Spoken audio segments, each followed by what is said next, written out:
Hey guys, my name is Alex. I'm in preaching class with you guys, and it's been just such an awesome ride. It's reading, all these amazing books and having great teaching from all the professors. And I'm so looking forward to learning from you guys and hearing God speak through you guys. It's just going to be such an awesome experience.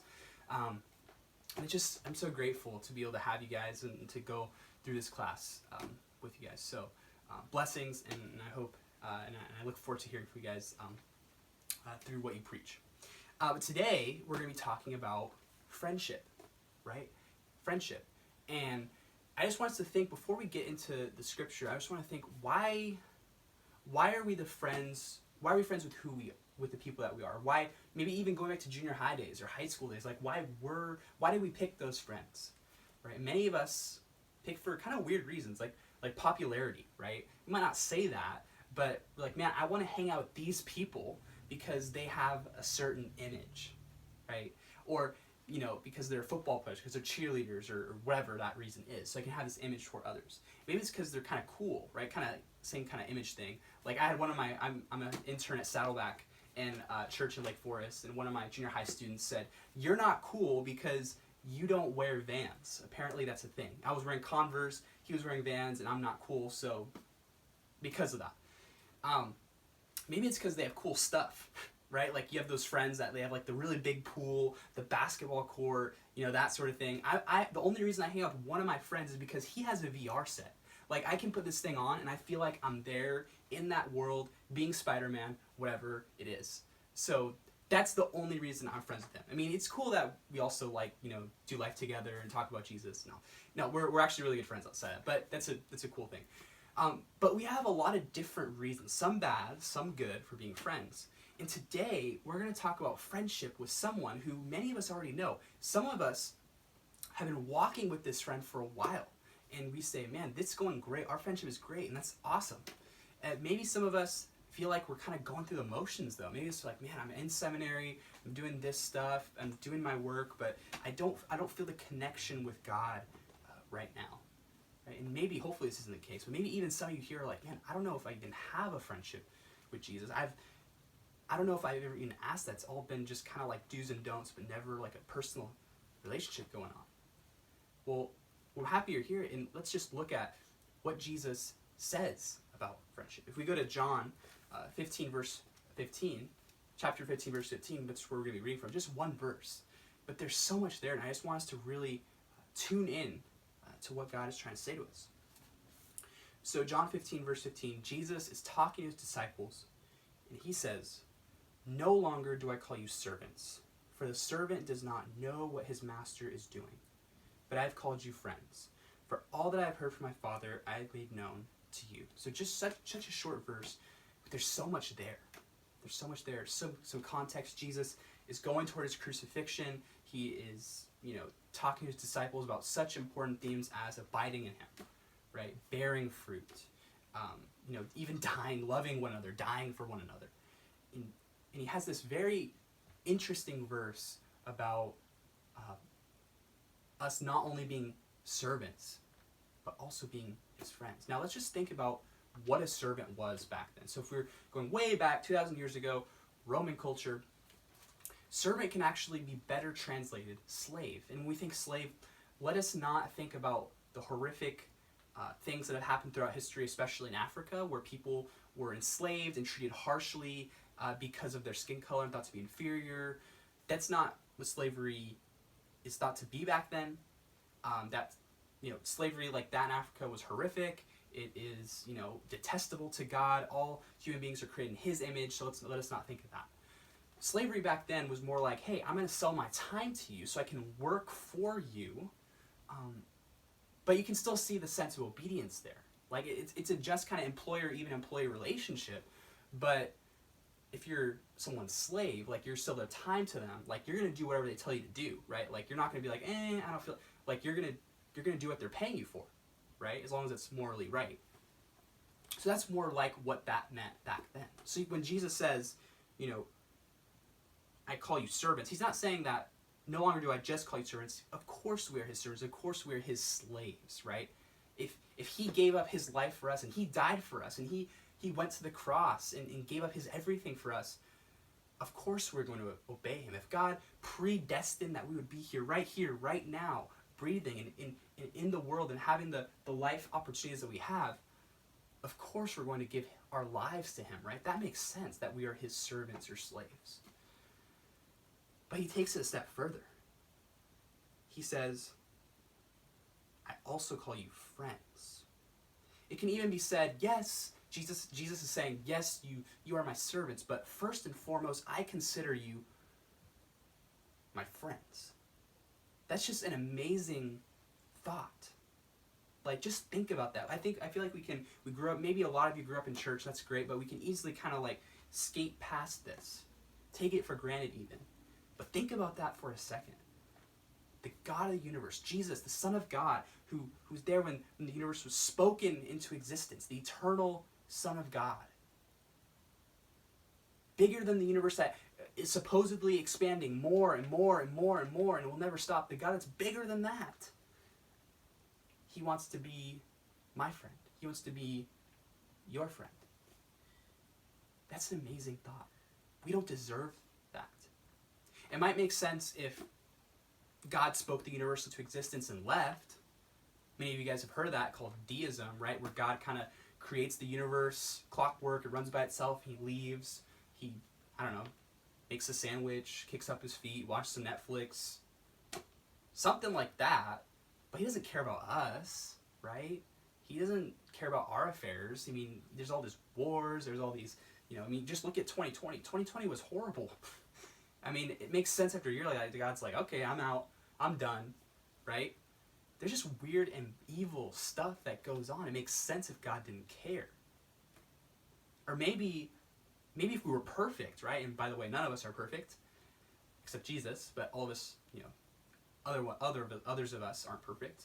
Maybe it makes sense if we were perfect, like we never sinned. Like, let's say, time rewind, Adam and Eve never sinned in the garden, and every human being is perfect, and then God's like, okay, I can do this friendship thing with us. I mean, he wouldn't have to, because he's God, but it might make more sense, because like, hey, like, you guys haven't sinned, I'm perfect, that's what God's saying, and we can do this, yeah.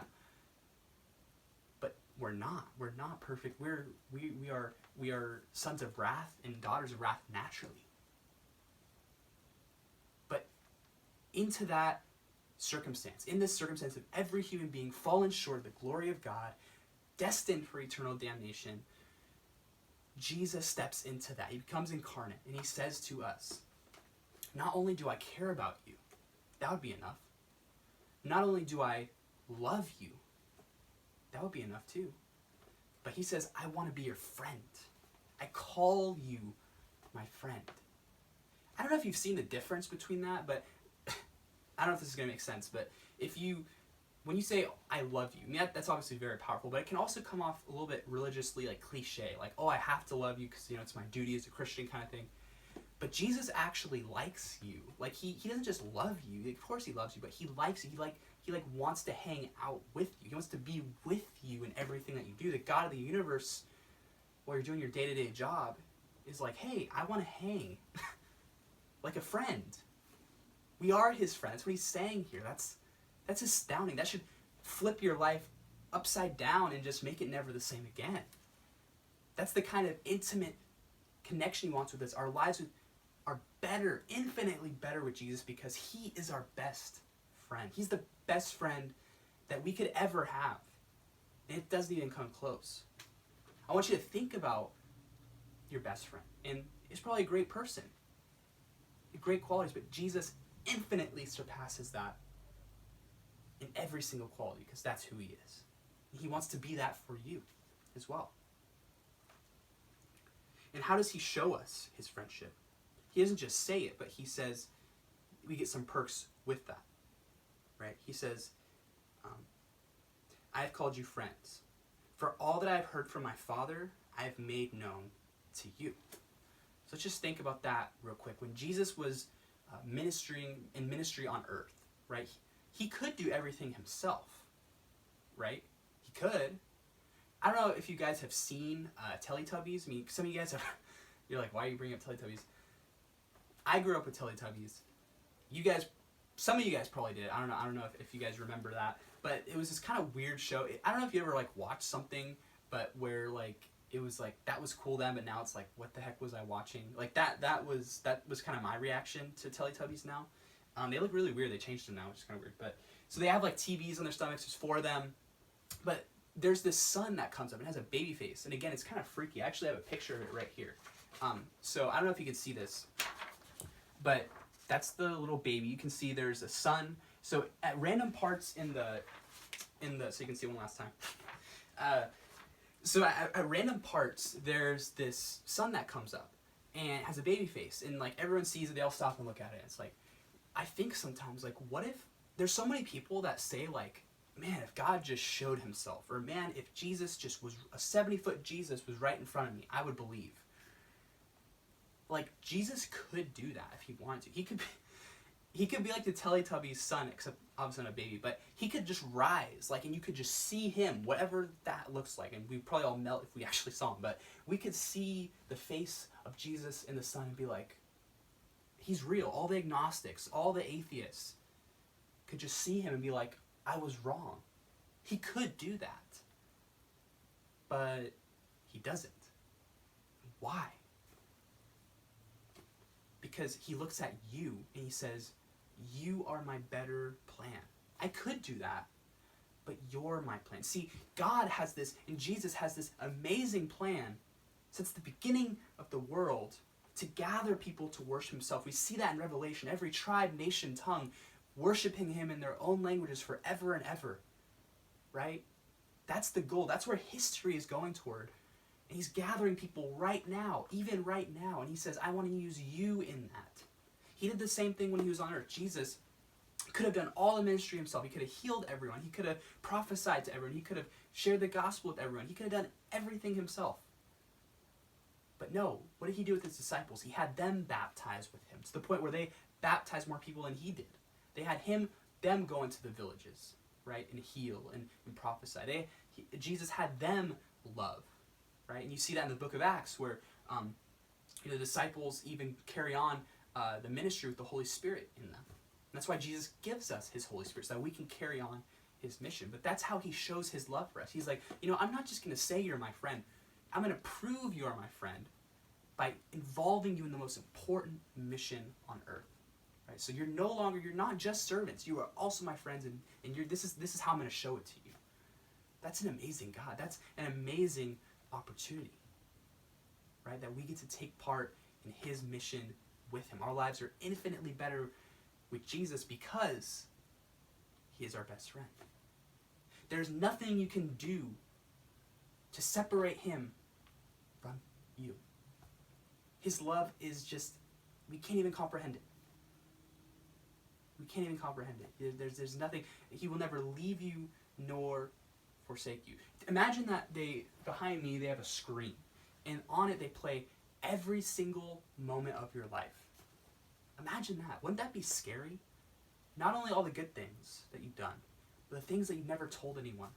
The things that you're too scared that you've thought that you would be like, man, if my best friend knew this, they would probably leave me. And guess what? Unfortunately, I feel that we've all, myself included, we've all done stuff, thought of doing stuff that we'd be ashamed to say, and that even our best friends would leave us.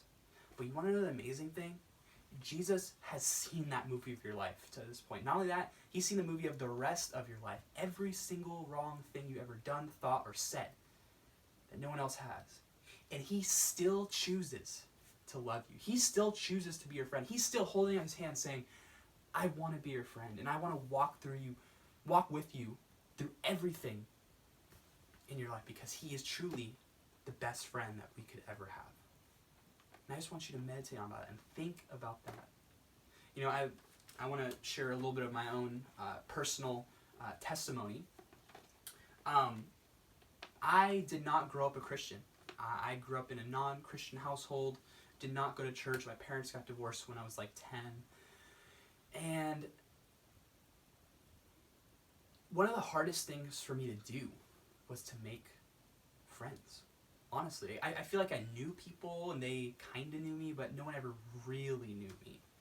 And I just had some bad stuff go on. Like, I remember in 9th grade, I was hanging out with supposed friends one time, and we were, hanging out at like a mall or something, and they all just conspired to ditch me, and they left me in like this dumpster area and locked me in.